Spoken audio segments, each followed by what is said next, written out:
Ah, la vie est parfois bien compliquée. On part dans un sens, à la recherche du bonheur, et puis on part dans l'autre sens pour fuir le malheur.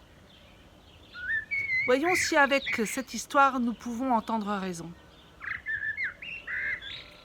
C'est l'histoire d'un homme très très pauvre, si pauvre qu'il n'a rien à mettre dans sa cheminée.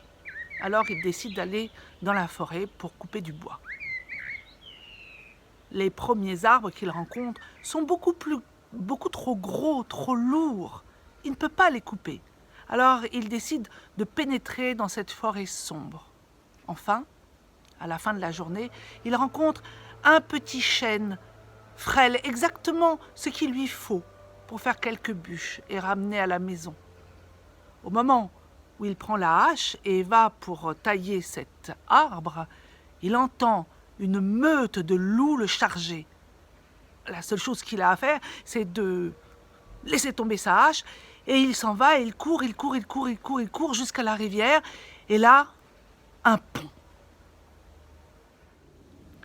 Les eaux du torrent étaient d'une telle violence qu'ils avaient commencé à abîmer le pont. L'homme mit juste un pied sur le pont qui s'écroula. Alors, il n'avait que deux possibilités. Soit il affrontait la meute de loups qui venait derrière lui, soit il se jetait dans l'eau. Le problème, c'est que l'homme ne savait pas nager.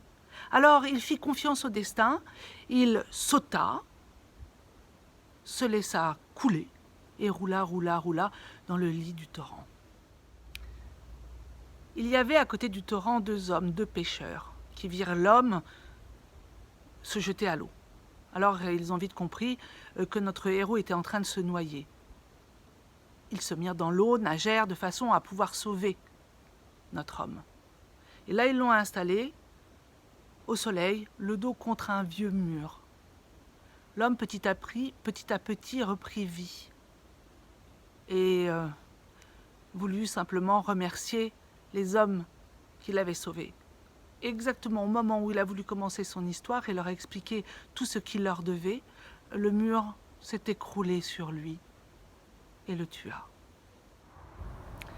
La morale de cette histoire est que faisons attention, profitons de chaque instant, parce que plus grand malheur encore il peut y avoir.